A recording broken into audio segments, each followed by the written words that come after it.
So, when I usually start these podcasts, Pat, I think the first question I usually ask is, when did you come into Wissahickon? When did you come into the area? Did you already start in the district? But I thought it'd be really interesting with you in this case to ask you a very direct question that maybe I'll get a different answer from when I ask other people. Shoot. Was I an asshole to you? No. Ah! I mean, we were never like close knit friends, but I mean, you were never like just an absolute dick or anything. I mean, I don't have a bad memory of you, which is kind of why when you reached out, I was kind of like, okay, this is something I would like to entertain, just because, like you weren't a dick or a jerk or anything. I mean, it's like my mantra is if I don't want to talk to you, I won't waste my breath. So, I mean, there of course were some, it was high school. It was, there were the cliques and there was, the personalities. But now that we're older, we can look back and reflect and be like, man, I was a dick. But no, I mean, I can't think of a time when you and I had any kind of a beef, if anything. I mean, I think we were more just acquaintances and just friendly because we didn't dislike each other or have a hatred or anything. We just ran with different circles of people. Yeah. But yeah, I mean, I entered Wissahickon in third grade at Stony Creek because we were living in Norristown and we moved to Bluebell when I was in third grade. So I started Stony Creek with Mr. Rothman, and then Tom had Mr. Gerber, and just kind of went from there. Yeah, that's an interesting thing is that you're also another twin. Yeah, there were a lot of twins in our class. There was us, the Blacks, the Mullets. Men Young Men Sang. Yep, Mullets. The Mullets. God, yeah, there were a lot of twins in. I guess 1983 was a good year. We had to see what kind of music was coming out in 82. Right? Seriously, must be nothing going on. So then for you, I talked to Susie. I've never talked to any type of brother twins. I haven't talked to Andy. And of course the Mullets are girls, and Susie's done the show and Lizzie just did it. But what was it like being like twin brothers? What's the dynamic there? So it was interesting is that our mom never wanted us to be like the same person. So when we entered Wissahickon, she made it clear that she wanted us to be in like separate classes, and she made it clear that they're two individual people. So when we were younger, Tom and I were like completely different people. We had different friends, different circles, different interests. And now that we're older, it's kind of like we've gotten very, very close. And I actually live with Tom and my sister-in-law and my two nephews just because it made sense. And it was just weird growing up because Tom and I were just so different and different to the spectrum. So it was always kind of like, yeah, that's my brother, but we were always at opposite sides of the cafeteria, opposite sides of the gymnasium. So there's kind of a weird dynamic growing up. It was like we're brothers, but we weren't friends, so to speak. And it was kind of awkward, but we had like an understanding, and it just kind of worked. I said, now that we're older, and that I live with them, we've gotten very close. We have this real quirky family unit, where my nephews are here and uncle's here, and it just works. So it was just, when we were younger, it was more awkward, I think, because we were trying to figure out who we were as a person, and our personalities are developing. But like I said, now that we're older and grown up and have careers, and I'm almost 40, so it's just we've gotten a lot closer as a bond as we've gotten older. Yeah, it's funny. I think and I don't know, because Tom didn't actually do high school with us, right? No, Tom did not do high school with us. He had a little disciplinary behavioral problem. Yeah, and he finished high school elsewhere, but. So I think I had Monco classes with Tom. Yeah, Tom did Monco for a little bit, and then my family moved to Texas in 2002. I believe it was 2002.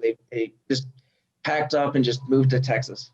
It's funny though that's how like you guys were very, you looked at yourselves as like separate friends, different crews, because that is kind of when I was reintroduced to Tom at Monco, I kind of did remember like him from middle school. And the dichotomy of like, I almost forgot you guys were brothers or twins, even at that, because I felt like he kind of, I don't know, we talk about like popular crowd. I felt he kind of like ventured more into that. And you hung out more in like, I don't know, the academic crowd, the nerdy Oh crowd. no, for sure, 100%. I mean, he was much more with the popular crowd, and I was much more with the academic crowd. And it's kind of funny is I guess it was October of 2019. I went back up to Pennsylvania because unfortunately my grandmother passed away, and I hung out with Ryan Dunn, Andrew Godey, and Rishi Patel. That And was right before Ryan did the show. yeah. And we hung out, and I mean, we were at this restaurant in Ambler, right by the train station there. I can't remember what it was called, but we got lost. We were that table that was there for like 4 hours, closed it down. And it was nice because none of us had hung out in like 10 years. Ryan's married, has a kid. Bodie got married.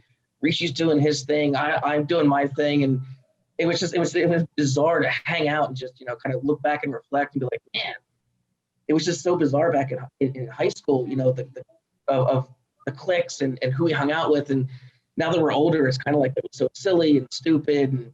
But when you're 16, 17, 18, like that was like, hey, that's the popular kids, those are the jocks, those are the academics. And it just, you have to kind of take a step back and just laugh at yourself and be like, we were really like freaks and geeks, the old TV show. Yes. So then who did you hang out with growing up? Like before you got into like the, the high school area as you're like, a kid really growing up, what was your circle of friends? Was it people in the neighborhood or? It was more people in the neighborhood. Andy New, remember her? Yeah. She lived like 4 houses down, and she was the first person that she actually introduced herself to us when we moved into our house. Because she was like, hey, you guys are new to the neighborhood. And she actually gave us a gift. And it was like, remember those headphones that were like a AM/FM radio thing? Yeah. She gave Tom and I each a set of these headphones, and she introduced herself. And her dad at the time was working for like Nabisco or something. So she had all this candy and like soda, which we weren't allowed to have. So we'd go over to their house and we'd be like in hot heaven. It was like each gum, chewing gum and like all that stuff. So my first introduction to like anybody was like Andy New, which is kind of funny. And then Eric Bono, who was I think a year or two behind us, he lived in the same neighborhood. So we hung out with him, and then just kind of as an evolution of time, just kind of, once we got into middle school, I met like Scott Beck and Ryan Dunn and all them, and they kind of became my core group of friends. And even in high school, it was like, I remember I worked at Brouhaha with Andrew Godey, and then like Ryan Dunn, he worked at, what was that sandwich place? Can't remember the name of it. But anyway, so the core group was like me, Ryan Dunn, Andrew Godey, Scott Beck, and Rishi. That was kind of like our core friends that we just like hung out with. And like Friday nights we go to Hooters in King of Prussia, which is no longer there. Or I think it's now next to Ruth Chris, right? I think so, yeah. And then we just do like stupid shit and just hang out. And that was the core group. At least my core group. How did you or what kind of stuff were you guys into before you were like high school, before you were able to drive and go to Hooters? What was, like I was heavy into pop culture, wrestling, a little bit of sports. Were you you have like anything that kind of drew you guys together? Nothing in particular. I think it was more just personalities and just camaraderie of just hanging out. I mean, we would do things like hang out in Rishi's basement and play Mario Kart, and just do stupid stuff that kids would do, like get together and just get lost and wander around and like walk to 7-Eleven and just do stupid stuff. Nothing in particular. Just it was more about the camaraderie of just hanging out and not being stuck at home. Or I mean, we would come to my house and just hang out in the basement and just watch television and just kind of bullshit around and just get lost in the day and just waste time. It was just more about hanging out and just hanging out. No one thing in particular. Just that was kind of our thing. Just getting lost with each other and just kind of, for lack of a better term, just bullshitting. Yeah. Did you have classes with them in middle school? Or, we always talk about the pods on the show as far as it can be tough that even if you have friends that you've made prior to middle school or even in sixth grade you always kind of get busted up from that group and you have to refine friends in pods. I mean, I don't particularly remember if I want to say we did have classes together, but I can't, it was so long ago. And like you said, with how the middle school was structured with the A pod, B pod, C pod, and like every year you got kind of mixed around, and it was kind of like you had to redefine your group of friends every year because one year you had people in one class and the next year you were in a different pod. And then it was like, so I don't think, it was kind of, we all were acquaintances and hung out. It was more we hung out outside of school and just kind of like made those temporary friends in middle school. And then in high school kind of really defined the group and had that bond, because I think with high school, it was more easy to be with your friends and to kind of hang out. Whereas middle school, you were kind of told where to go, and you kind of just had to go with the flow. Whereas in high school, they gave a little more freedom with picking and choosing your classes, and because hey, I'm taking anatomy and physiology. Hey, I'm doing Spanish. Hey, I'm going to stick with Japanese. So you could kind of give you a little bit more freedom to be with your friends, versus middle school where it's just, hey, you're in 6B, you're in 7A, you're in 8, whatever. Same teacher for every class except for your language and maybe your math class. Yeah, that was kind of the thing about middle school. I remember like 6th grade, I had Mr. Winokur, who looked like Bob Ross. So did I. In 6th grade, so we had the same. So we had the same 6th grade class. Yeah, he had that thing in the back. Those Super Carol. Yeah, Super Carol. That was so long ago. Oh, I remember that class so well. I remember the Super Carol, and underneath we had the computer. In the bottom of the Super Carol, we had the computer. The one computer.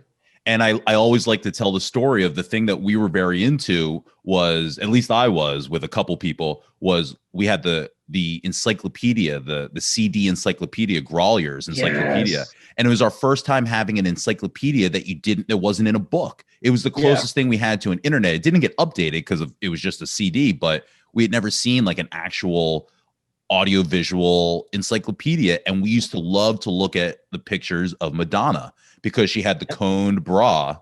And this was like a 20th century icon that was in this encyclopedia. And that was kind of like our first foray, I guess, into internet porn. Probably. I mean, thanks, Mr. Winokur.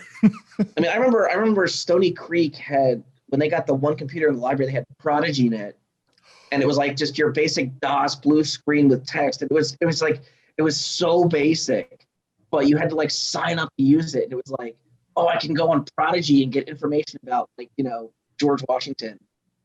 Wow. See, I didn't have much internet experience. I think like maybe till like 7th, 8th grade. I remember that's when it really became such a thing. But prior to that, I was pretty like ignorant to any of that stuff. Yeah, no, I think my internet, we had like 6th grade. My parents got a computer and we had internet, and it was like dial up, and it was just basic. Like you could only research like information. There was no web browsing. There was nothing.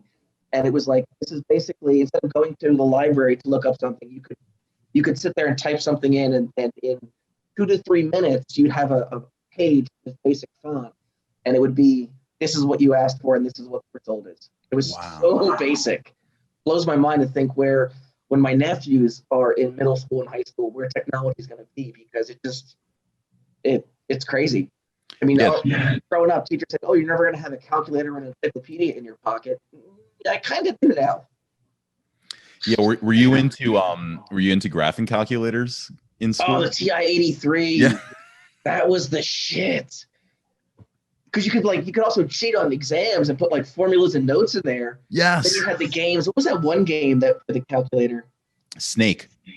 There was Snake, and there was something else that was like that. If you had that game, the zeros, where you had to like get your cursor like around the zeros and not hit like the parentheses. Yes. Now, your friends were really, really good at programming. And I remember it was like a thing where you had to get someone that knew how to do it. Like you had to have a guy, you had to have a TI-83 guy.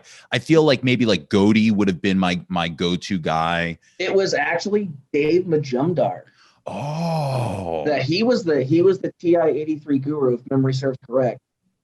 And so he would put all those on our, if you were fortunate enough, because those things were like super expensive back in the day, and it was like, that was like your Christmas present. Like, do not lose this calculator. And but yeah, that was if you had that, man, that or the Sega Game Genie, Game Gear, where it had a little itty bitty color screen. That was like, oof. If you had one of those, man, you made it in middle school.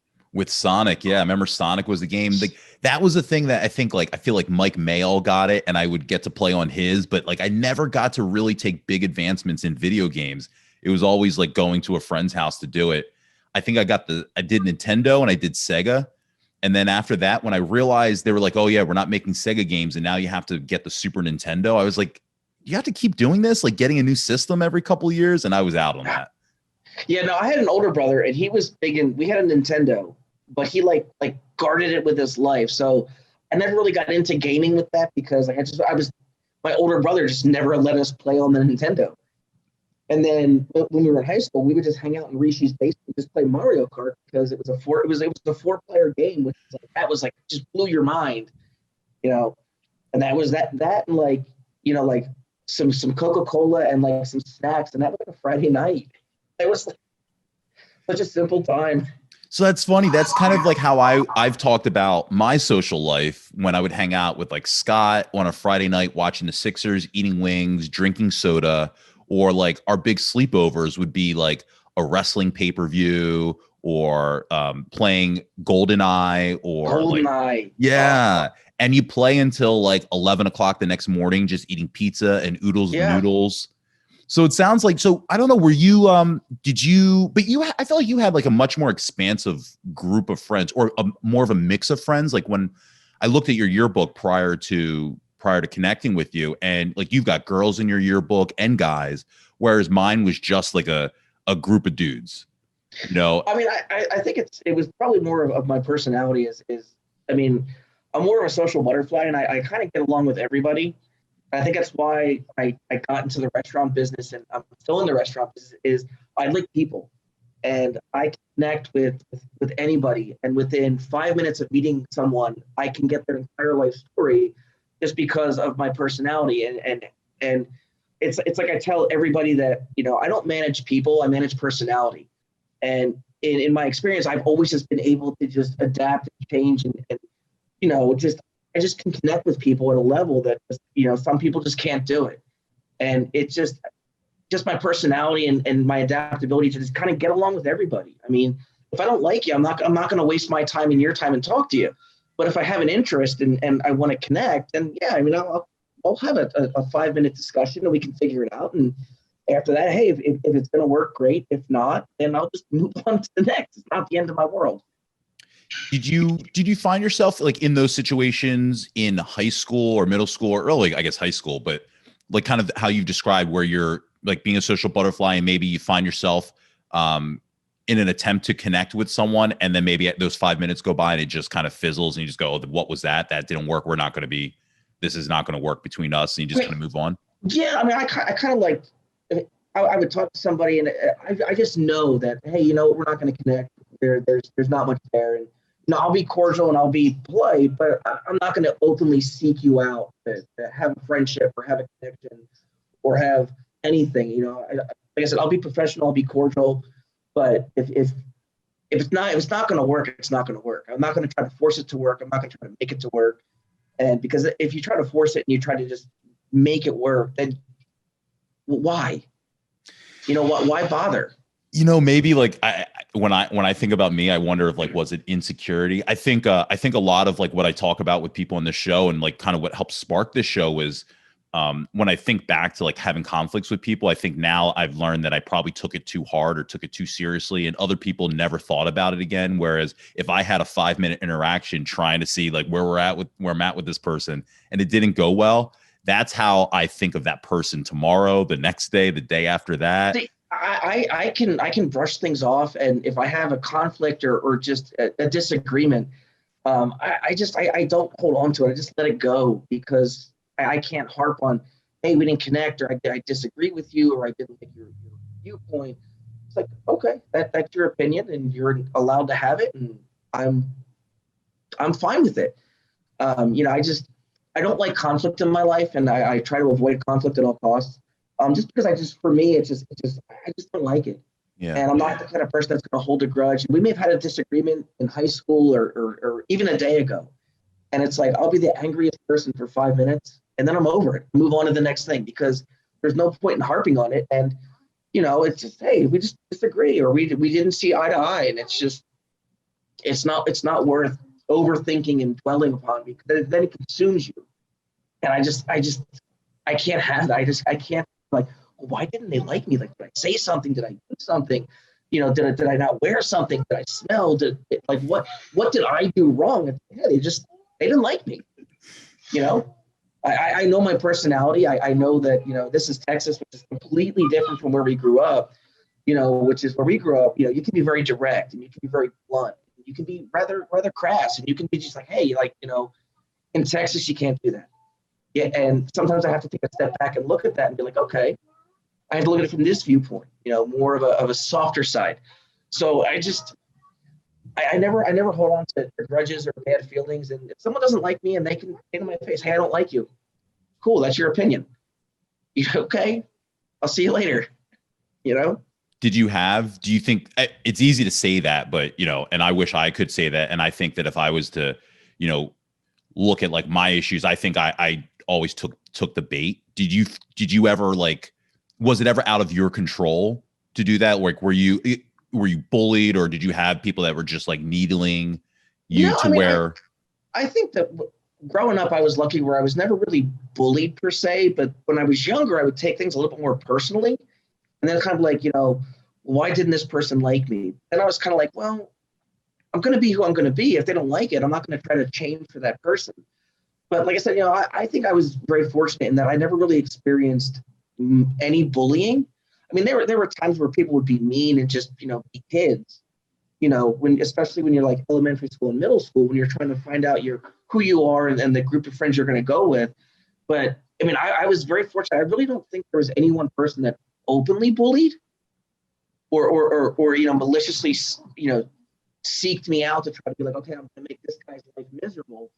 I really can't think of any one person or one time when I was actively bullied, aside from just the basic, people just being kids and just kind of giving you a hard time and establishing what clique you're going to run with or what group of people you're going to be with. So I think that was kind of the nice thing about growing up where we grew up, is, at least for me anyway, as I really never really felt bullied or pressured or just kind of like pushed in one direction. If you had a disagreement, you had it, and that was kind of, okay, well, I'm just not going to talk to that person. I'm going to just do my own thing over here. And if we happen to interact, we'll interact, and that's what it is. And there's something I'm interested in because you did have a mixed group of friends. What's the difference in hanging out with guys versus girls? Like, hanging out with girls, even as a friend, is something that I always wanted to do in high school. It's probably why I have so many female friends now. But what's the difference between, like, having, like, did you have like a Friday night hanging out with like girls versus not being with like Rishi and Godi?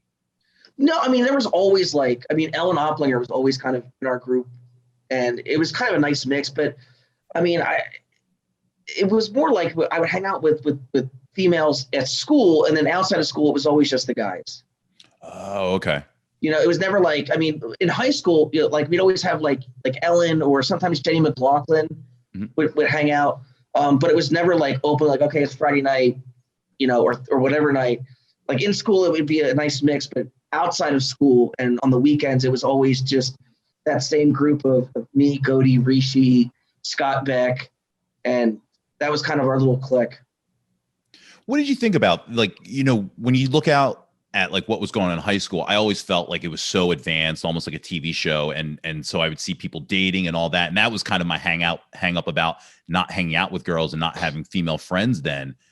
Did you look out at the world and want to be dating, or did you recognize, like, when I hear, sitting with your guy friends in the basement, I think of like that scene in Superbad with McLovin and Seth and all those guys, and like, and that's kind of like how I picture, like the nerdy kids, or like the kids that just aren't the cool kids. And I include myself, in that, of just like, I just had like my group of like a few guys and we just hung out. Were you aware of like that stereotype or that perception outward? Oh, absolutely. I mean, that perception is, I mean, you can pick a period of time or a genre. And, I knew for a fact, hey, I was the nerdy kid, the not cool kid, the not cool clique, but I was fine with it. It didn't bother me. because I still had a great group of friends and we hung out and we had fun, and we didn't need to be popular. We didn't need to be on stage in the spotlight. That's not something I ever wanted. I didn't want to be that, okay, what's this person doing, or what are they wearing, or what just what did they do over the weekend? Where did they go? Who they for me, I just never wanted that. I just don't like the spotlight. I'm a rather simple individual, and I like a nice mellow, and I was content with just being, hey, like that's the nerdy group. That's the academics. They're probably sitting in their basement playing Dungeons and Dragons and Magic cards. And you are. Not yet. It's what it is. It's funny. It's totally come around. Didn't play Dungeons and Dragons, but definitely dabbled in those Magic cards. Looking back, was absolutely fucking stupid. Oh yeah, Magic was huge. Did you do the vampire game? Wasn't there like a vamp? Okay. There was. I remember that, and I absolutely was like that. That was too extreme. That was a lifestyle choice. That was not a game. That was okay. I got to do this 100%, or I can't dabble in this. So absolutely not. That's you got to draw a line somewhere as to how nerdy you can get, how far away you want to get from everybody else. I love how you gave Dungeons and Dragons just a little room to breathe. Like, no, I didn't play that. Like, did you do Vamp? No. No, I couldn't. I just, like I said, that was a lifestyle choice, and I was not about to make that commitment. While you're in school, did you have any favorite teachers, favorite classes? Oh God. I remember one of my favorite teachers was Mr. Klein for anatomy and physiology. Yep. I thought he was a great teacher. I thought he really did a good job of connecting with his students. I remember one time he made bison burgers. He brought a grill in and cooked up bison burgers outside and served us bison. I'd never had bison. So I thought he was a really great teacher. I also liked Mr. Gottlieb, chemistry. That man was so overqualified. Looking back when I was in college, I'm like, man, this guy's a high school teacher. He went to Johns Hopkins, and like he was just I thought he did a very good job of teaching. Probably one of the, as far as a high school student, as far as one of the most unpopular and boring areas of study, chemistry. But I just remember learning a lot from him and really getting a love of science from him. And when I was in college, I have a Bachelor of Science in Chemistry, and I harp that back to Mr. Gottlieb because for some reason I just thought he really taught it well and connected and just gave me a love of just chemistry and all of that. But those are probably two of the teachers I really thought were just from what I had was really good. And then there was also Mr. Hood, the band teacher, an orchestra teacher. I thought he connected with his students. He was kind of like the Mr. Holland's Opus before Mr. Holland's Opus was like kind of a thing. He was kind of the cool musician, beatnik. Like if you were kind of in the band and the orchestra, you obviously were already ostracized because you're in the band and the orchestra. So you're already in that demographic of being the nerdy people. But he was like the cool teacher. So I thought he was also a really good teacher and somebody you could connect with. And I really enjoyed the 4 years that I was in the orchestra just under his tutelage. Just thought he was a really good teacher. Yeah, actually, he's the only teacher I've been able to get a hold of to do an episode with. And I had a great time talking with him for a few hours. And, I never knew his history as far as being an actual, like a professional touring musician prior to, during, and currently, while as a band instructor. Did that ever, he always wanted to be able to show students that you can do more with music than just play it in band. You did band for 4 years. Were you like ever inclined to try to keep playing or do more with band? I did. And I played the cello. So outside of high school, when I was in college, I was actually in the Ambler Symphony. I actually had a private cello teacher who got me into it. And I played pretty much, I think, for about 3 years when I was in college. And then college got to be too much as far as my studies. And I couldn't commit to that time because, we actually rehearsed at Shady Grove Elementary School. That's right. And college got to be too much, and just keeping up with my studies and and making sure I kept my grades up. I just couldn't fit. And it killed me that I had to stop because it was something I enjoyed, and it was a nice little outlet to kind of get away from the world and, get lost in it. But yeah, I mean, it was something that I thought of kind of doing, but with my studies, it was just, which one do I do? And it was just make more sense to just kind of focus on college and making sure I kept my grades up and did well in college, and I had to let something go. And unfortunately it was that. Did you have any other extracurricular interest or anything else going on in school outside of band? Like you were into science, but not really. I mean, I wasn't really into sports growing up. And I mean, I played tennis, but it was not for the school or anything. It was more like just because it was something to do on the weekends. And growing up, our parents on Saturdays made us do like activities. Like we couldn't like sleep in on Saturday. We were at the YMCA doing like karate, tennis lessons, swimming. So, I mean, outside of school, I would play tennis and do like karate, but it was nothing like crazy. And it was more like I was kind of coerced to do it because my parents were like, no, you're not going to be a bum and sleep in on Saturday till 10 o'clock. You have to get up, like get motivated. So. Yeah, but you mentioned that you had mentioned in the beginning a bunch of jobs that you had done. So it sounds like you kept busy as a teenager. Yeah, no, I mean, I remember in middle school, I wanted a cell phone, and my parents were like, hey, we'll buy you a cell phone, but you have to pay the bill.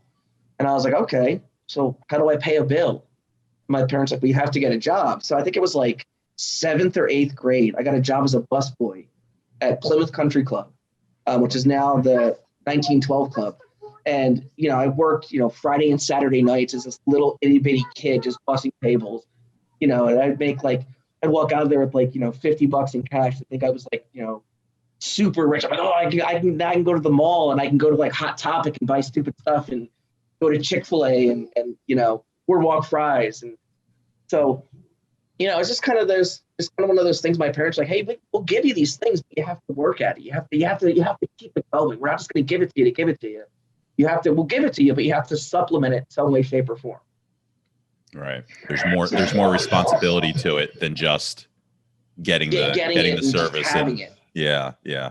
That's like it's like, oh yeah, help you get the car, but you've got to pay the insurance. You've got to pay the gas. And oh yeah, no, my parents gave me a car at 16, but I had to pay the insurance, pay the gas, and, pay for the oil changes. And if I messed it up, I had to at least contribute somehow for the repair.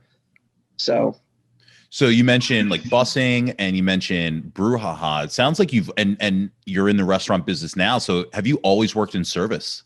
Yes, I've always been in the restaurant business.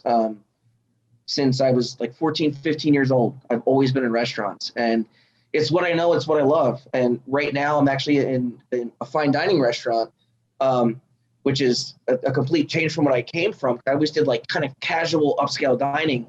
And now that I'm in fine dining, it's a completely different game. I mean, it's not like you're coming out and, you're going to spend just for yourself, maybe $35, $50. No, you're going to spend $150 to $200 per person. And all of a sudden now I've got a table, a two-top, that's a $1,500 table. It's happened. I've seen it. I've had tables where, it's a $5,000 check. And it's like I'm sitting there as a manager. I'm a beverage manager, so I deal with the bar end of it and the liquor, beer, and wine end of it. And I'm sitting there, and I have Louis Tray. It's an ounce of Louis Tray is $160. What is that? Cognac. It's Louis the 13th. It's cognac, and I have wines on my menu that I'll get you a bottle of Opus One. That's $480 a bottle. Wow. Yeah. What kind of entrees come with these? So I work for Trulux, and it's a seafood crab house and steak house. We're mostly known for seafood. And what's kind of neat is we're known for Florida stone crab. We actually own our own fishery in Naples, Florida. So from May 15th to October 15th, we get all of our stone crab from our own fishery in Florida. Outside of that, we get our stone crab from the Yucatan, Pacific Northwest, kind of where it's available. But we're all about, fresh, great quality seafood, sustainable seafood. All of our fish are sustainably fished.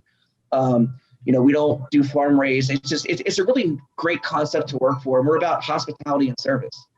If you read reviews online, everybody says Trulux is expensive, but worth it because our service is so high. I'm actually doing my friend a favor, I think next weekend, and speaking to his restaurant about service because Trulux is known all throughout Austin as, man, if the service is just on point every time, you will not have a bad experience at Trulux. For the first time in my career, I truly have found a restaurant where, like, everything is just works. Especially coming back after this pandemic, where I was actually kind of allowed to cherry pick who I brought back. I've got a great team of people that work with me and for me, and it's great. I truly enjoy going to work every single day, even though last night was brutal. And we got just absolutely destroyed because it was just so busy. It was still fun, and I just love the hospitality business. Did you have like a passion? I know you said that you like science and you caught on to science, but did you have like anything that you were passionate about in school? I did, and I wanted to go into medicine, and that's why I went to Temple and did biology and chemistry. I was hell bent on going into medicine. That was from a little kid. I want to be a doctor. I want to go into medicine. I want to do this. And after college, I had kind of like an epiphany and was like, no, I don't want to do this. I don't want to go to school anymore. I don't want to be this. I want to do something that is more me and more my personality. And that's why I fell into the restaurant business. It was just something I was just passionate about. And it's like, you know what? I kind of enjoy this. Like, this is something that I could see myself doing as a career. And I don't want to be going to medicine. And I just don't want to do this anymore. I want to do what I'm passionate about, what I enjoy. And I remember, I want to say I was sometime in high school, maybe 11th or 12th grade. We had gone out to dinner to the Cheesecake Factory at King of Prussia Mall. And it was, that Cheesecake Factory was always busy. And that was like the spot to go. That was fancy where we grew up. That was like, oh, we're going to Cheesecake Factory. That's like the tits. And I remember just sitting there and looking at how busy they were. And the manager was just working the host stand and coordinating. I'm like, that's kind of cool. And that, I think, was the little seed that was planted, even though I was hell bent on becoming a doctor and going to medical school. And when I finished college, I was like, no, I don't want to go into medicine anymore. I kind of want to stay in the hospitality business. And after that, it was just kind of one of those things. I actually was, after college, I actually briefly worked at Spamps there in Conshohocken. And kind of was like a front of house manager / server. That was my first real taste of management. And was there for about a year and then moved to Texas and just got a job at a restaurant just because I needed a job. I was kind of looking at graduate schools. I applied to UTSA for their dental school and was kind of like, let me just kind of figure it out. And one day I sat down with my GM and he was like, hey, I want to make you a manager. Well, I'm kind of thinking about going to graduate school. I kind of want to become a dentist. He's like, I want to make you a manager, but if you're going to go to graduate school, I can't make you a manager because of the time commitment. It's going to be 40, 50 hours a week of working. I was like, whatever. I was like 22, 23, whatever. And I kind of was like, you know what? Why not? What's the worst that could happen? I put off graduate school for a year and let me try this. Doesn't work out. So I said, you know what, Scott? I said, sure. I said, let me try this management thing. And that was 2007. And I've been in management ever since. That's interesting. When you lay that scene out of your GM, giving these options, I instantly go to the scene in that movie Waiting. Yeah. Right, where the manager sits down, he tells Justin Long, like, oh, you're going to be the assistant manager, and he chooses to go to college instead. Yeah. So my question to you is, had you been presented that opportunity, you went to Temple? Yeah. Right on. So you would have, had you been presented that opportunity, say your senior year of high school, do you think you would have foregone college and your bachelor's? No. My parents were adamant that their kids would go to college just because. And so even if I was given the opportunity at my senior year of high school, I was like, no, I wanted to go to college. I wanted to experience that. I wanted to have that, because everybody pictures college as these great 4 years where it's like, you get educated, you party, you live like the best, one of the best years of your life for college. So I was hell bent and adamant that I was going to college. So if I was given that opportunity my senior year, no, I would have turned it down. Why a doctor? Why did you grow up wanting to be a doctor? Both my parents are in medicine. So it was kind of like that thing where it was, I saw what they did and I was just always adamant about it. I just wanted to be a doctor. It just was something even as a little kid, I was always like, hey, I want to be a doctor. I want to go to medical school. I just thought it was cool. I thought it was really cool to help people and save lives and make their lives better. And just being a doctor in any facet. I remember when I was growing up, when I was a little kid, there was our next door neighbors. He was actually in medical school and then became our family physician after he graduated. So I thought that was really cool. I watched this guy and he drove a Pontiac Fiero, which I thought was the coolest car ever. And he was in medical school and he became our family physician. So it was like, and then when I was working at Plymouth Country Club, he was also a member of the country club. So I watched this guy go from living in his mom and dad's house, struggling to medical school with this cool Pontiac Fiero to becoming our family physician. And now he's a member at this country club. So it was kind of like, yeah, like this seems like something I could definitely do and really wanted to be. And lo and behold, that's not what happened. You're not the fifth person to tell me that, Pat. Like, and a lot of times, I think Lizzie and Paige Miller both were kind of like in that kind of scientific medical field. What was it about Temple? So my dad went to Temple for dental school, and there was just something about Temple that I really liked the college, and I mean I want to say the prestige of Temple. I mean, it's just it was a state college, but it was a good college, and everything I'd heard about Temple, I mean, it was just a solid. They had a solid science program, and I just something attracted me to that school. I just maybe because my dad went there. My dad also taught dentistry at Temple, so I also got a discount my first year, and then they moved to Texas, and I lost a discount. I lost my dad's parking permit. I got to park in the teacher lot my first year of school, which was kind of cool. But it was just, I don't know. I just liked Temple. I liked it just felt right. I mean, I applied to, I think I did like Penn State, University of Delaware, like Shippensburg, Temple. I mean, I did like all like your quintessential colleges that we applied to. Right. But when I got accepted to Temple, I'll never forget. My mom actually brought the envelope. I was working at Brouhaha. My mom brought the envelope to Brouhaha. There's the old adage over it was a real skinny envelope, which is your rejection letter, but it was a real thick envelope. Oh, you got in, and she made me open it like right there at the register. And I had to read it out loud. It was super embarrassing. So I'm like, this could either make or break me as a person. And it said, dear Patrick, congratulations. I'm like, FNA, I got accepted.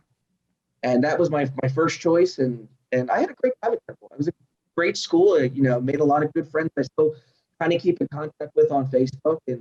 But I had a lot of fun at Temple.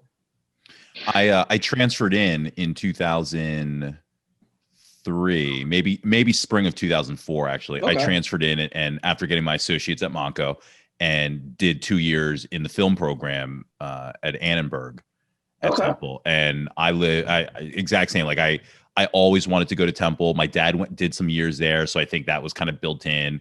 I think prior to all the Cosby news, Cosby went there, and Cosby was as big as you could get in Philadelphia. Yeah, I mean, even with the Cosby Show, there was always a Temple reference or a Temple shirt, so there was that prestige of Westchester didn't have that. There was no Westchester was a school, but like I didn't know anyone from Westchester that like anyone pointed to in anything. I think Westchester was known more for like just being a party school. Like that's where if you wanted a good party, you went to Westchester. Okay. I think that was the appeal of Westchester. I feel like all those state schools were like that, but and maybe it's only after I was at Temple and then you see and hear about like Westchester, but like Bloomsburg, Shippensburg, Kutztown. all those schools, I used to hear the same stuff about like just party central. I mean, I think it's all what you make it. I mean, it's going to school in Philadelphia, you have so many colleges there, and like with the circle of friends, like Scott Beck went to Drexel, so I went to parties at Drexel. Rishi went to UPenn, so I went to parties at UPenn. I drove out to Shippensburg, to go to parties. It's all what you make it. You know what I think is different though is that the parties at Temple are just in my experience, were just taking place in Philly. Philly was our oyster to have fun. It didn't have to be on campus. Yeah, no, absolutely. Your buddy I lived in Port Richmond my senior year in a house with my buddy. And so like everyone would just come to the house to party. It wasn't so much that you're kind of in a college town. It's like, no, we're going to go get cheesesteaks, and then we're going to go back to the house, and we got beer from the distributor, and we're just kind of walking, and we were just in class 2 hours ago, there's just so much versatility that I know I fell in love with when I first stepped foot on the campus. Yeah, I mean, a lot of it too was the easy access of public transportation. I mean, you get on the Orange Line, go down to Market East, get on the L, go to West Philly, or you could take the light rail, go back out to the suburbs. And that was what I liked about Philly was, I mean, I had a real crappy apartment with Ryan Dunn in Roxborough. It was on Henry Avenue, right where Ridge Pike divides into Ridge Avenue and then Henry Avenue. It's right there, Summit Park apartment. It was just a real shitty apartment, but we had some epic parties and epic good times. And you said Summit Park? Yeah. Mug night? But you do mug night there? I actually got 86 for mug night. I had this great 40-ounce Spuds McKenzie beer mug, and you go in, and I had this big 40-ounce beer mug, and because they had a bar in the complex, and the way that Pennsylvania wrote the liquor laws, it was a private club. So and they had a bus that would ship you down to Manayunk. So at 2 a.m. you could come back and just go to the clubhouse bar and drink till you passed out. But yeah, mug night, that was epic.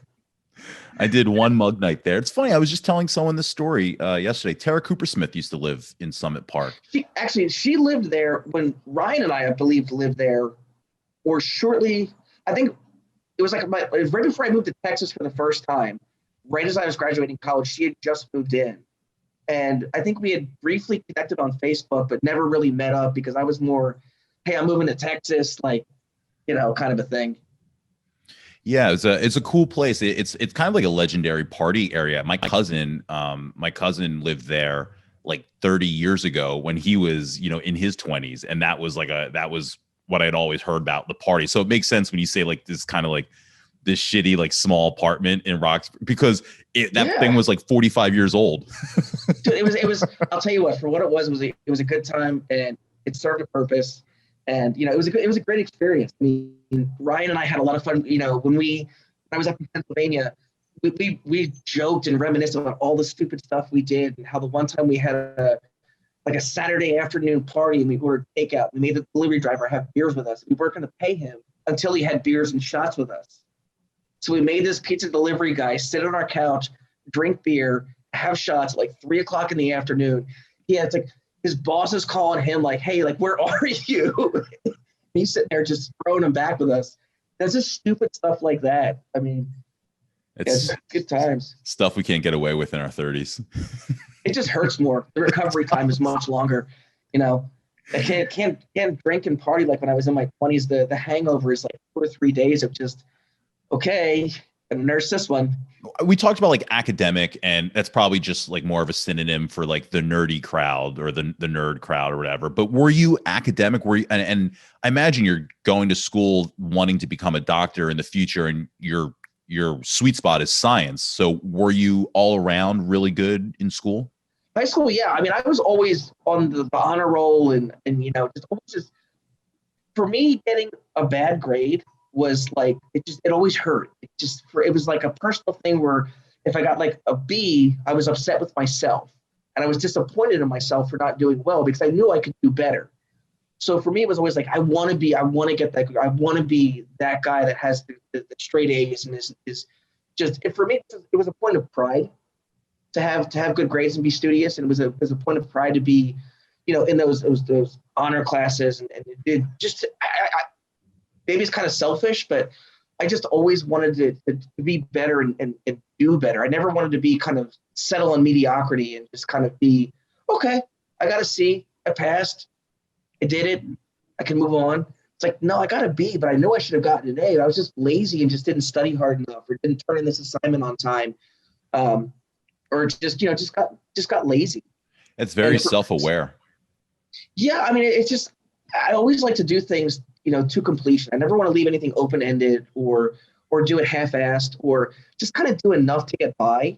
I always want to kind of just do more than I need to, so I can show you that I actually care and have passion about it, and really want to put my stamp on his, man, like he rocked that out. Like, damn, that was a great presentation. Or like he got, that's just my personality. It's just me.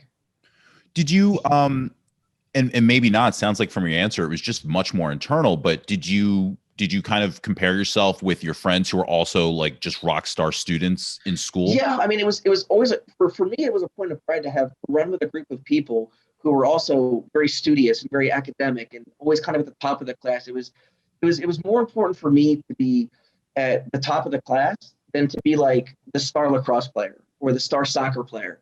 And that to me, being like the star athlete wasn't important. It was more being the star student, not being like a teacher's pet or like a kiss ass, but just getting the good grades and knowing, hey, like that he's smart. Like if I'm going to cheat, I'm going to cheat off him. That's so funny. The way you talked about, I almost felt like you doubled down by saying it that way, that you didn't want to be the star lacrosse player, because when you first talked about it, wanting to be in those classes and taking pride in it, the way you described it almost sounded like you looked at intelligence or just doing well in school as like a status, like the way that people would say, well, like you said, you didn't want to be the star athlete. We talk about like, oh, he was the quarterback, or he played, he was on the varsity team. Did you look at like grades or academics as like a cool kid status, but in the academic world? Yeah, absolutely. I did. For me, it was a point of pride that I didn't care about, being the quarterback or being that star. It was more, hey, I got an A. I just aced this chemistry test, or I just aced this math test, or, like Mrs. McDonough, the biology teacher, she was awful.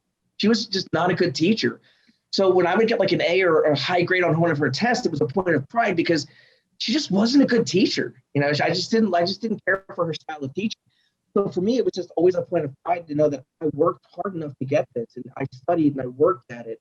And hey, I proved to myself that, hey, I got this, even though I didn't not necessarily have all the tools to be successful, but I still was successful because I worked very hard to get there.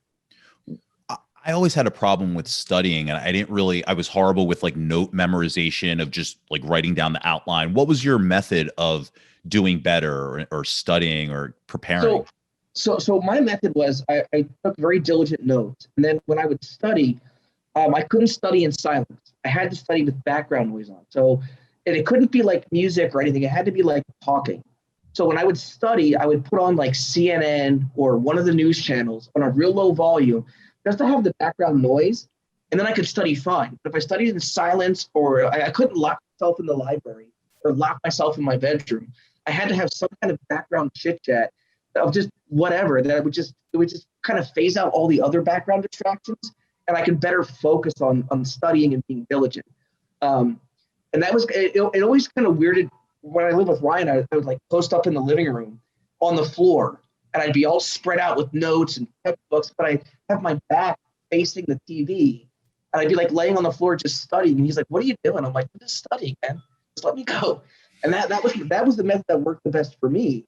And that's just how I did it. And I had to force myself to allot time for it, because if I didn't, I would feel really guilty the next day as, man, I should have taken that 2 hours where I was, downloading stuff on Napster or getting lost or why, man, I should have spent that time studying, because now I'm behind the 8 ball and I'm not gonna do as well as I know I can do.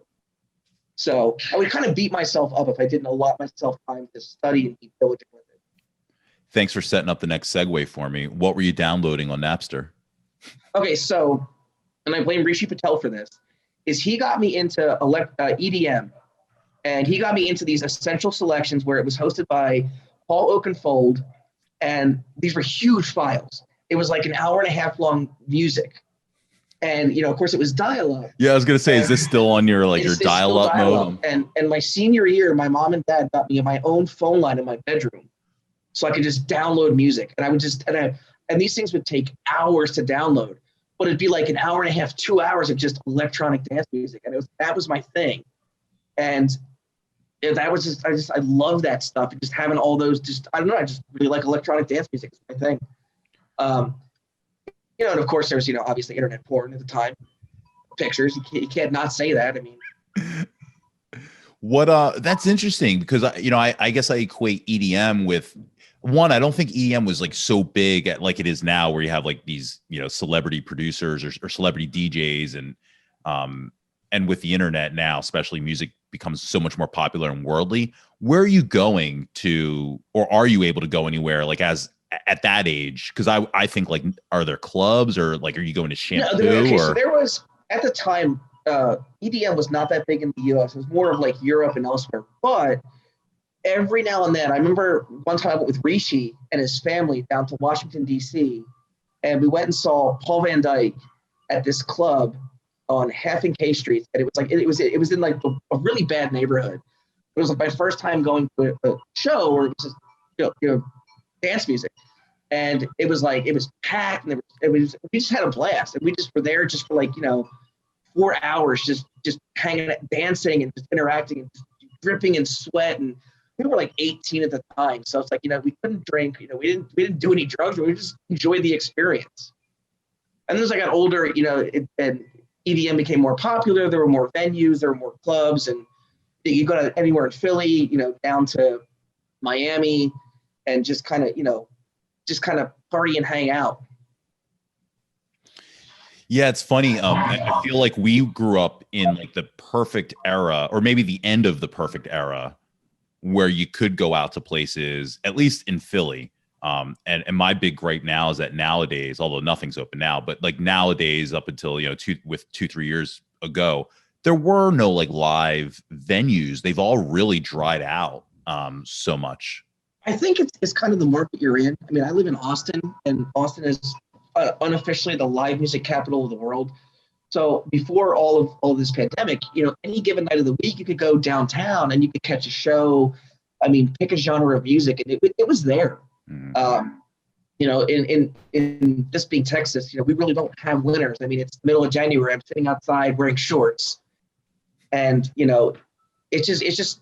You could find venues where you can go where it's nice and open and just hang out. I mean, when I first moved to Austin, you could go downtown on a Friday night, and if you wanted to get blues, country, jazz, rock, punk, there was a bar or a venue downtown that had that, and you could just show up and, hey, it was a show.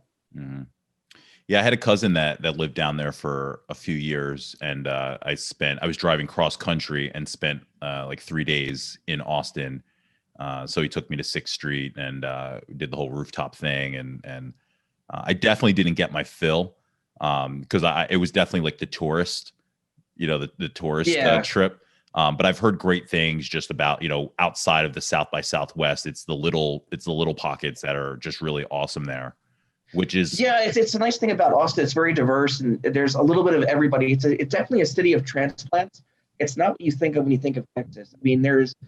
Everybody, nobody really is from Austin. They're all, I moved here from here, I moved here. So it's a very diverse city. It's a very diverse culture, and you got a nice mix of people. You just still have your old school, I was born and raised in Austin, and they're going to sit there and say the city's not what it is. It's changing. The skyline of Austin in the last 10 years has changed dramatically. This is the place to live. Everybody wants to live in Central Texas because cost of living is low. There's no state income tax. It kind of is affordable, although it's not becoming affordable anymore. But we get a lot of transplants from California, the East Coast, just because it's just the culture, the climate, it just everything about it is just it's where people want to live, and it's a fun city. Yeah, you hear about now everyone's like a lot of celebrities are moving down there. I think Joe Rogan just set up shop down there, and some comedians that I follow. Tesla's coming to Austin. So oh, really? That's gonna be huge. That was I think he's building his factory out by the airport for his new Tesla truck, I think I read. And he bought a property here in Austin. So that's good for the city. I mean, That's everybody's huge. supposed to live here. So Do you now have you connected? So you're maybe like the fifth person that I can think of with Austin roots, being Yuka grew up and then eventually came back for a little bit. yeah, I bounced around quite a bit. So after college, I moved to Austin, and then I lived in San Antonio for about 3 or 4 years. And then I moved back to the East Coast. I moved to Jersey, lived in Edison, and I was up there for about 3 or 4 years. And then I moved back to San Antonio. I was there for about 3 or 4 years. And then about 2.5 years ago, I moved back up to Austin. Okay. I was going to say, I think Kerry McCormick lives there now. And I think, no, Paige Miller lives there in Austin. So, Yeah. and Javier Marquis used to live there. He did hotels in Austin there. Interesting. Yeah. Small world. Yeah. Nice little crew there in Austin, Texas. Yeah. So it's I love it. I mean, I'm very happy here. Just, I love it. Yeah.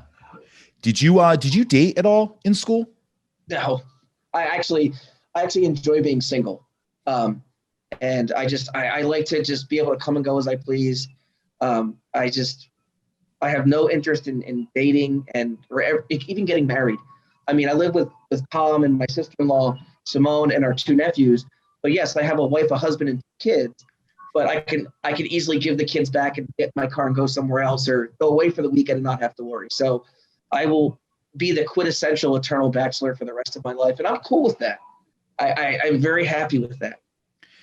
Did you think that you were, I think I fell into, obviously everything I get is from like pop culture and TV. So obviously I bought into the whole, you got to get married, have kids thing. And I haven't gotten there either. I'm not even close. But I think I definitely like felt pressure that, back in my mind, this has to happen. Growing up, did you already have that opinion that you wanted to be the bachelor, or was it just not even in your? No, I think growing up, I mean, just because of popular culture and hey, you eventually have to get married, you eventually have to have kids, and you have to. I think that's kind of ingrained just because of popular culture and maybe societal views of you finish high school, you either get a job or go to college. When you go to college, you get out of college, you get a job, you get married, you get a husband or wife, you get, it never was a priority, and I was never in a rush. I mean, my last girlfriend, she had 3 kids. She was older. She was like 13 years older than me. And, I was just like, you know what? It's like, I kind of rather enjoy being single, I liked her kids and we got along and we were great. And we dated for like 3 years. And then I was just like, one day I was like, I kind of enjoy being single. I can come and go as I please. And I don't have to worry about, I just worry about myself. Maybe that's me being selfish, but at the end of the day, I just. No, I'm in that same boat. I'm selfish. It's all about me. I'm in that same boat, and that's definitely I'll call it a fault only because I think I'm trying to be in a relationship. So that's the thing that usually pops up of like I have these selfish qualities because I do spend the majority of my time single. So I live how I live. I do what I want to do, and it's only when I'm trying to be in a relationship that I realize, I've got some selfish qualities, and I'm an only child, so. This has been me my entire life. I've never had to share anything. I've been sharing since conception because I'm a twin. So, how about movies? Like in high school, were there any like big movies that you were? I remember. Into? Okay, so I remember when the Fast and the Furious came out. It was me, Cody, Ryan Dunn, and Rishi went and saw it, and we left. And Cody was driving his purple Chrysler Cirrus, and he drove that thing like a bat out of hell, and everybody was like all amped up driving that. And then obviously The Matrix, when that came out, that was huge. God, what else was there? I was always a fan of like the Back to the Future movies. I thought they were like really cool. Yeah. Anything with John Candy, I thought was great, just because he was a good actor. Yeah. And then pick a Chris Farley movie. Tommy Boy, Black Sheep. I mean, they were all good. I never got into the Lord of the Rings. I've never seen the Lord of the Rings. I have no desire to. So that's funny being that like, you were in like this nerd lore in high school, and this is like the ultimate nerd movie. I never got into it. To this day, I have no desire to sit down and watch it. My recommendation is don't do it. Yeah. I tried, I did it, and it's just one of those movies that just keeps going and going. It's one of those movies where like you follow a plot for an hour 50, and then they go, well, now that we've done this, we've got to go back out and return the ring. And you go, that's a great idea for another movie, but they mean right now in this movie. And you just go, Yeah. well, we're going to keep going another hour and do a whole nother plot. It's too much for me. Yeah. But I never really got into, like, I always say, like, I don't like to read the books because it'll ruin the movie. I never got into like the book movie counterparts. The only book movie thing I actually got into, and this is the nerd me coming out, is the Harry Potter, books. Just because that was a huge thing of we were obviously out of high school when that came out. I guess maybe we were still in high school when that first It was came. about the same time as Lord of the Rings. It was about the same time. I read all the books and saw all the movies, and huge fan of Emma Watson. Good choice. Way to stick with it. But yeah, that was the only real fantasy thing I got into was the Harry Potter books. I thought they were kind of cool. Read them all. Yeah. Were you mentioned you had mentioned partying a little bit, or like drinking. Were you guys, and I talked to Ryan, obviously the day after you guys had your gathering. And he mentioned like maybe like some beers and stuff, but it was never anything too crazy. Was that same for your experience, or? Yeah, I mean, we never, or at least me personally, I never really partied super hard. A couple beers. I mean, there's obviously in college, there's certain nights where you just, you go out karaoke night and party hard and beer and shots. But, I've always been more of a social drinker, and just, a couple cocktails here, okay, I personally know my limit. I'll openly admit I am in the DUI club, about one most expensive night I had out. Learned my lesson. It was very, very expensive. I don't recommend them. But, we were more of just social drinkers. And just kind of that thing. I mean, we had, so we went out one night to PJ Williams, and they used to have, I don't know if they still have them, but they had those beer towers. Yeah, I stole one. I stole one from there. And we had it in our apartment. When we had our parties, we would break it out. We named her Evelyn. And then when I moved to Texas, I left it with Ryan.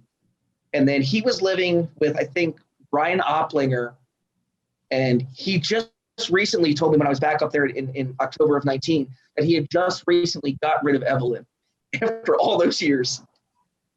Now that you're in dining, it's interesting. I'd love to know, do you think back, when you think back to like lunches and stuff in school, did you have anything in the cafeteria that you loved from the school lunches? No, there was nothing good.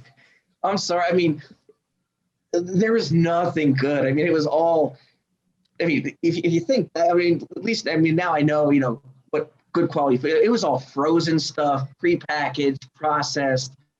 I mean, there's probably more chemical protein preservatives in that crap that I'm sure one day will cause cancer of the foot or something, like it was gross. I mean, that school food was it was not good. Not even the pretzel with the cup of cheese for you. No, because the pretzel, okay, so you get the pretzel, it'd either be like super soft or it'd be rock hard, and you had to eat it in like 30 seconds. Yes. And that cheese was either, it was not hot enough, so it was like too it wasn't good. It was congealed. I mean, it was just like, it just wasn't good. Like it was almost like it was better to make sure you brought a lunch from home, let it sit in your locker for the 4 or 5 hours, and you'd eat that ham and cheese sandwich that was like room temperature with your Capri Sun and whatever snack you had that you didn't enjoy, but it was still better than that like gray burger with the hard bun and just. The burgers were I remember being obsessed with like, because I loved fast food growing up, and like I just remember like once you realize like, oh my God, they have cheeseburgers and hamburgers and. Oh yeah, you're all excited, and then you get like this is it. Yeah, I did like the chicken. I did like the chicken nuggets though. Oh, I forgot about the chicken nuggets, but they were just your basic generic frozen chicken nugget. It tastes different when they made it. Maybe it's the convection oven that they used. It always tasted different. And the Texas Tommies, coincidentally. I don't remember those. The Texas Tommy was the hot dog wrapped in bacon with American cheese on the top in a roll. Oh, now I do. Oh, But looking back, I mean, when you're that age and you're just like, oh, this is the greatest thing ever. Now you look back, you're like, yeah, that's just processed cheese, bacon, probably some kind of a hot dog. Mm-hmm. But yeah, the food was not good in high school. It's wild that they got Domino's. Like Domino's was delivered every day. Yeah, that was weird. It's so wild. Yeah, but no, looking back now, working in a fine dining restaurant where the food quality has to be on par. It's like, man, the stuff we grew up on. It's like, yeah, I'm not going to eat that today. Mm-hmm. Yeah, I'm still always trying to find when I think of different things, I always still try to find hacks of how to make it. Like I'm still trying to perfect the cafeteria Texas Tommy. I'm going to have to get one of the lunch ladies to show me the secret. I got to find one of the lunch ladies to show me. Just randomly show up. Hey, teach me how to make a Texas Tommy. Oh my God, that'd be so good. Just go to the school, to the cafeteria. Yeah. Show me. Class of 01, I promise. I'm here to learn. I'm here for continuing education. Yes, chef. Yeah. It's great. Yeah. Well, I feel like we've gone through like all of school. And because we kind of started backwards with already starting with the restaurant in Texas, like I feel like we've gone through like most of school. Yeah, I mean, what's kind of funny is when I met up with Rishi back in October 19, the four of us kind of brought up, hey, like, we're coming up on 20 years. Like, are we gonna have a reunion? Because we've never really had one. I mean, I can't think of we've never really had like one of those significant like. There was a 10, and I'm pretty sure there might have been a 5 and a 10. I think there might have been a 15. When I talked to Paige, she said Kyle and Steph Spees planned the last one, which may have been the 15. Okay. And I don't, or the 10, but I don't think it was like heavily promoted. One of the things is that I don't think everyone was as well connected 5-10 years ago. Yeah. And, I think, the amount of people that checked their Facebook messages to find out about the reunion probably weren't enough to satisfy what you would consider. Yeah, it's a warrant. A reunion. I know that with everything, everyone's kind of trying to figure out when they can even think about planning something like this. But Paige has said that she is actually 100% on board on like helping to organize this. We got an APB out on Steve DeSantis, our class president. Not quite sure where he is, but Paige is, as a class officer, Paige has said that she's committed to helping and being on board to organize a real deal reunion whenever travel can be a reality for us. Yeah, I mean that'd be fun. I mean, just to kind of, the thing is we were such a small class. We were there's so few of us, and we lost quite a few people over the years.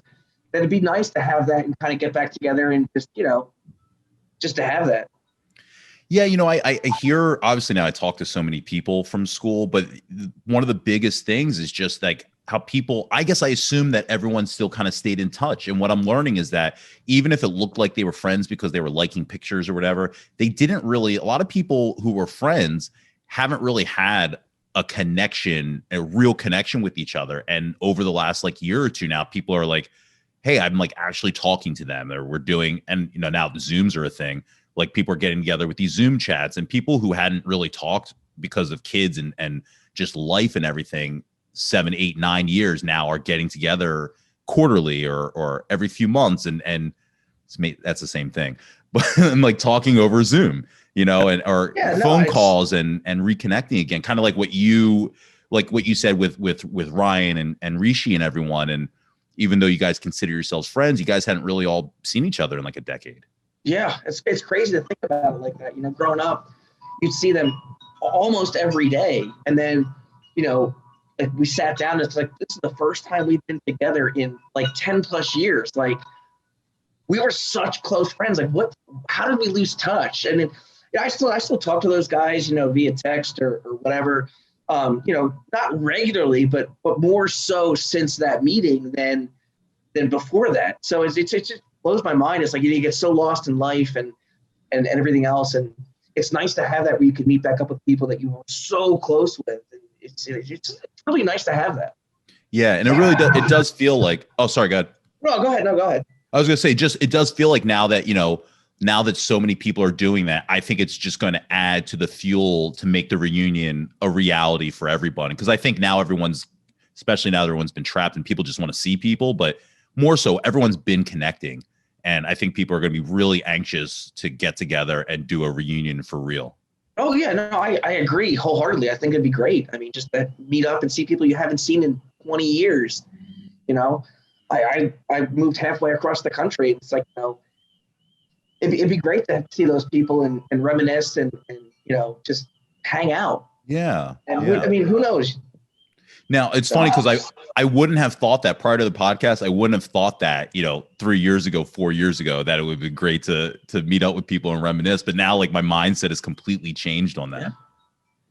Yeah. It's funny as you get older. You kind of like, man, it'd be nice to see these people. It'd be nice to see these, just to hang out and just hey, what's been going on in your life, and see where people are at. And it blows my mind. And I see on Facebook and stuff, people have kids, and it's like, God, it's like, it just blows my mind. Yeah, they've become real adults. we are real people now. We have real responsibilities and consequences. We do. Well, Pat, this is normally the time, if we were able to do this podcast face to face, this would be the time that I would pull out this yearbook here. Okay. And I would ask you to sign it for me. Okay. But since we can't do that, I'm just going to have to take a look at your entry. Sure. And you'll have to just live through it with me. Sure.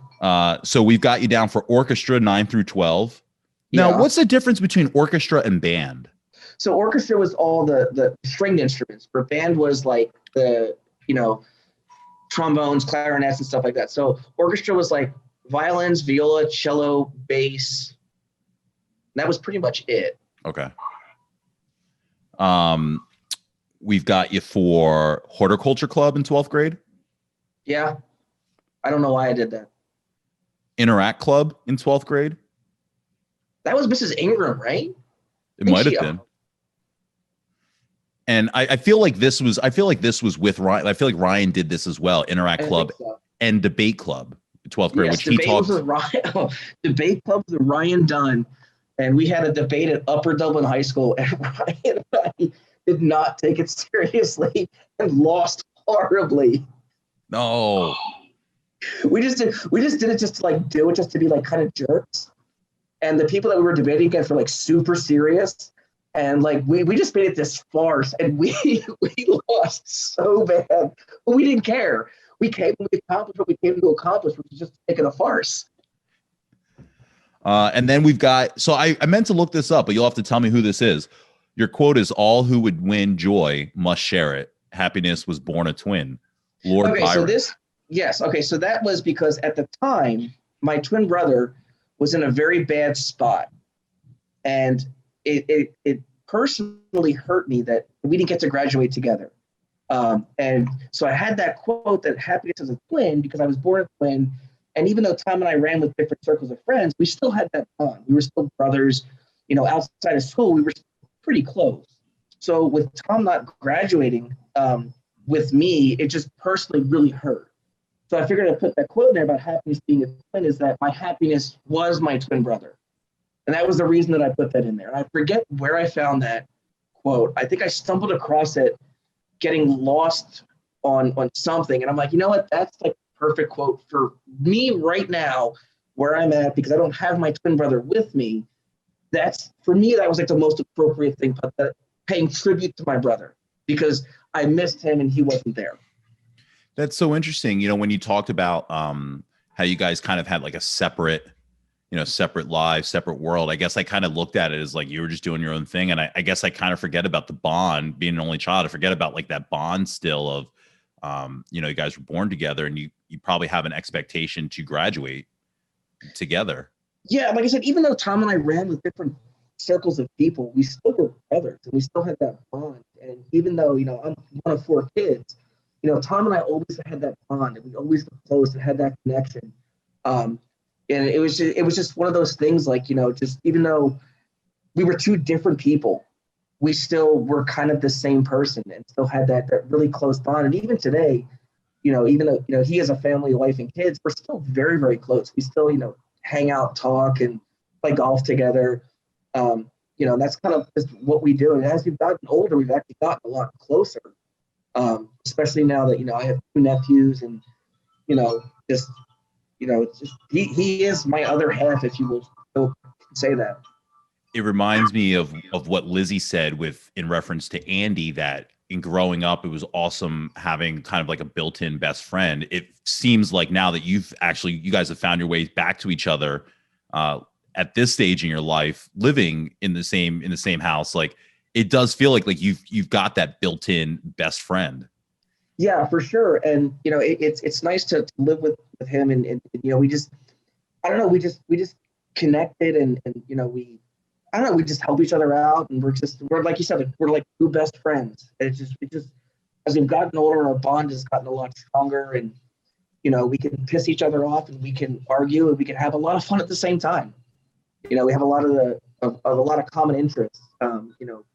Golf, food, wine. My brother roasts coffee for a living. He owns his own business here in Austin, so that's pretty cool. What's it called? Third Coast Coffee. Okay. So, it's just we took a long time to get where we're at. We're glad that we're here. It's sweet, right? Yeah, it definitely is. It's nice. That's good to hear. So, and then your farewell is Mom, Dad, Chris, Katie, thanks, and Tom. Best of luck. I'm a sea cow. Myrrh. Oh, that was for Ellen Oplinger. So Ellen and I had a really good friendship, and we used to have these stupid little sayings. And I'm a sea cow. I don't even remember what that was, but I feel like I can picture you like going around the hall doing this. Yeah, it was something stupid, and I'm a sea cow. It was just something stupid, and just I forgot about that. And then you shout out Rishi, Godi, Mangina. Ryan Dunn. Okay. So Ryan Dunn had a lot of nicknames growing up. There was, or maybe Mangina was Ellen. I don't know. We had a lot of stupid nicknames. So there's another one in here that will maybe help you decipher which one's which, because then you go Katie, Ellen, Scotty B, Maltese. Okay, so actually Maltese was Malta. Malta was Ryan Dunn. Okay. Okay, so it's funny story. So there's a book called The Jew of Malta, and Ryan Dunn being Jewish, we started calling him Malta. And one day we're hanging out, and somehow it became, I think Rishi said, look, it's Standing Malta, which we then shortened to Smalta. And that was Ryan's nickname. Now, Mangina, that may have been a reference, I think, to Ellen? I don't remember Mangina, but yeah. But Maltese was a typo on Wissahickon part. It should have been Malta. Oh. Yeah, that was a typo on their part. Okay. So I don't remember who Mangina was. Scotty B is Scott Peck. Who's Katie? Katie. Ooh. EY. Katie with an EY. Katie. She was blonde. I can't think of her last name. Boyle now? God, I can't think of her last name now, but Katie, we were in homeroom. I think she was on Facebook, and I think Katie Bickley was her married name. Katie Boyle. Maybe that was it. Katie Coyle. Katie Coyle. Yes, there it is. Yeah, Bickley, I think is her. Yeah, I'm taking the B from Bickley and changing it to Katie Boyle. Coyle. Yeah, Katie Coyle. Yeah. She listens to the show. Shout out to Katie. She's fun. Yeah. God, that was so long ago. And then Sarah. Is that Sarah Foster? Yes. God, whatever happened to her? Last I heard, I used to talk to her on AIM a lot when we were like in college or maybe right after. And last I heard, she was like in maybe Seattle, Portland, Northwest area. I think she got married. I'm pretty sure she was a librarian. Yeah, we used to, before school, we would hang out in her car and listen to music. Yeah, she was really nice. Last I heard, I think she was a librarian. I actually did try to find her recently. I couldn't find her on any social media. Oh, keep trying. And Dance Party USA. That was Sarah Foster. Margot ... It was Margot Matthews. We were friends because she played the violin and viola, and we were friends with the orchestra. Okay. Because we had met, I think, in middle school. and we just had a good friendship all throughout middle school and high school. Little known fact, Margot was Little Orphan Annie. Margot and your first friend, Andrea New, shared the role of Little Orphan Annie in my debut in the middle school musical as in Annie as Daddy Warbucks. So I had these. So with both Margot and Andrea, I had these like awkward, like you have to hug this girl like you love her, and sit on my lap, and like just these awkward like guy girl interactions I was not comfortable having yet. Yeah, right. And you know what? This is you. But yeah, I've just gotten fatter. I picture you with like way like froier hair, way curlier, froier hair than this. No, I number one on the Clippers is the best thing ever. Yeah, I don't have time for that anymore. Dude, that's why I got the hat. If like whatever's going on under here, it's like it's too much. The quarantine hair is fucking ridiculous. Yeah, no, I'm past due for a haircut. So, well, thanks so much. I appreciate it. This is like we did it so quick. This was like one of the easiest ones to set up. Like a couple days ago, and you're just like, yeah, let's do it. So, I was looking forward to it. I'm glad I did it. I'm glad you reached out. So yeah, man, it was definitely fun. Yeah, absolutely. That'll be a great way to start my Sunday off. What's funny is when this is the exact type of way I did Ryan face to face, but it was like a Sunday morning at like 10, 11 a.m. Just kind of like sunny day. And it was like an awesome, just very peppy, unboozy podcast. I think I hold the conversation a little bit more intellectual in those cases. So I was sharp. If it was later on in the day, I would definitely have a cocktail, adult beverage in my hand. But I was like, Pat, I would have just dragged you into the gutter then. Yeah, right. It would have gotten dark. Tell me who you hate. Yeah, right. Who's the assholes? So, no, I'm glad we did this. It was fun to reconnect, and I am totally down for a face-to-face reunion once we can figure out how we can do it, and all this whatnot is behind us, and we just look forward to just kind of reconnecting with people. It's kind of fun. You kind of reminisce and brought up a lot of great memories, and it just kind of makes you just kind of appreciate life and where we grew up, and living in Texas. It's totally different than the East Coast, so it just makes you appreciate people and relationships and just enjoying the day. It totally does. Well, you have a good day. It was good talking to you. So you too. cheers, brother. You too. All right. Take it easy. Peace. Later. Peace.